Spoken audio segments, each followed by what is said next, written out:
好，我们世界各地的莲友们，我们正国寺的这些非常用功精进，而且如理如法在办道的诸位法师、各位莲友们啊，大家早上好，阿弥陀佛。今天利用早斋圆满了。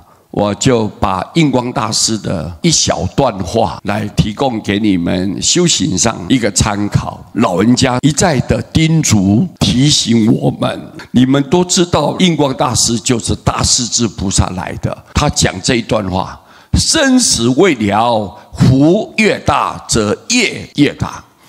生死如果没有了断了，如果不把生死这个轮回斩断，没有结束的时候，各位。 你再来出生，你福报越大，你的业就越大。什么福报很大？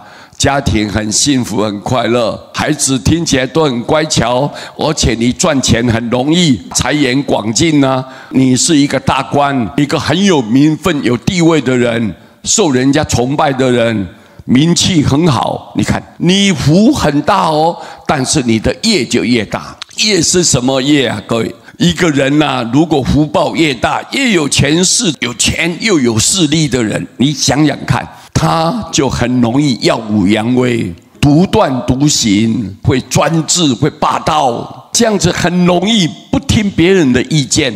他觉得自己就了不起啊，我不需要靠别人，所以听不进别人的意见。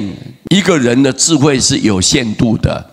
如果你没有雅量接受别人的提供意见，你很容易自己就造罪造业，无边的烦恼就一直上来纠缠，这是必然的。有一只狗吗？它也没有进去老员外的家里面，然后你看，它就突然间无缘无故就踢他一脚，这个狗很生气啊。它死了以后，这个老员外也往生了，两个都到阴间地府啊，阎罗王面前。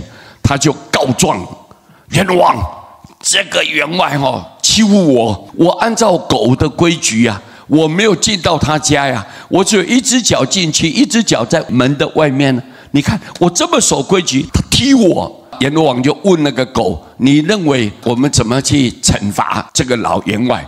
那个狗就回答说：“我的想法，让他出生当一个更有钱的人。” 他说：“啊，你让他更有钱，那不是惩罚他呀，那是给他奖励呀。你怎么这样讲的呢？”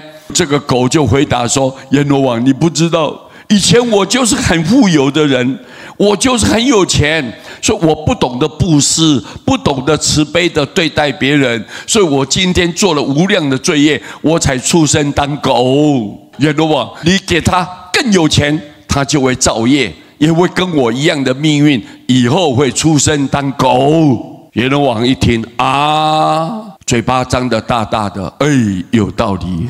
各位，你看，你福报越大，你的业就越大。如果你再一次来投胎转世做人，你再来接受这个生活的时候，难免会堕于地狱、恶鬼、畜生之三恶道中。你如果再来出生了，你福报那么大。 但是你来转世的时候，那个善根呢，完全远离了，你没有一点点基础啊，也不懂得做人的道理啊，不晓得好好去广结善缘，你不知道啊，所以自然就感遭到地狱、恶鬼、畜生这种三恶道中去受苦啊。你想避免很困难，这是自然的道理。若欲再复人生，如果我再得到人的身体的时候， 你想要再一次碰到净土法门，就是念佛法门，也就是即生了脱之法门，现身当中就能够了断、脱离开这个生死的法门，难如登天矣。